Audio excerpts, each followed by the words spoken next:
The first web page that I built was a personal one. It no longer exists, sadly. It was tied to an old university account.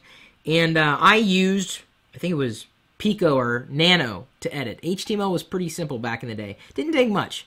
And it was kind of cool. I was able to put all the elements together. And it was interesting because the way it looked in Lynx was completely different than how it looked in Mosaic. And then Internet Explorer came along. And then, of course, Netscape.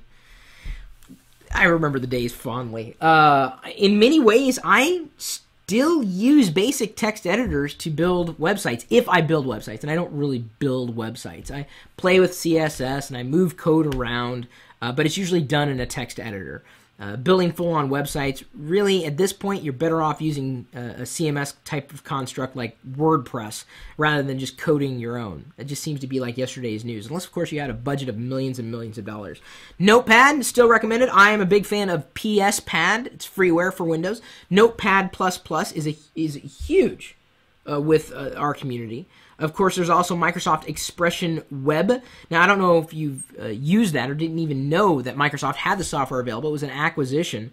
But you could use Microsoft software to build a web page. If you didn't want to use something like the software that was already on your computer, like Notepad, you'd have to download Microsoft Expression Web. It's not going to help too much when it comes to managing the WordPress stuff. You're better off using a WordPress theme editor specifically, or working within a framework for WordPress. Microsoft Web Matrix also suggested, and then a couple other suggestions that are not specific to Windows.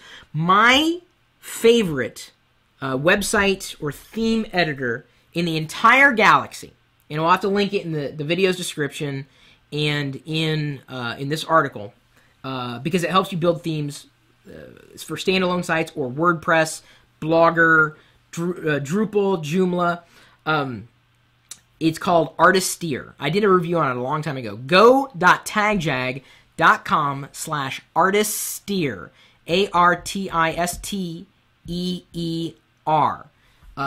It's cross-platform, Windows and OS X, and you press a button and suddenly you have a new theme that you can export and start using right away. You can even download a demo and try it. Fun, configurable, manageable, easy, and as far as building themes are concerned, I don't think it gets any better than Artisteer. Not a paid endorsement. If you want to give me the credit for it, again, go.tagjag.com/Artisteer. If you have any other recommendations on how to build websites in Windows 7 or beyond, feel free to leave a comment here or in the Locker Gnome post for all of you Windows-loving friends.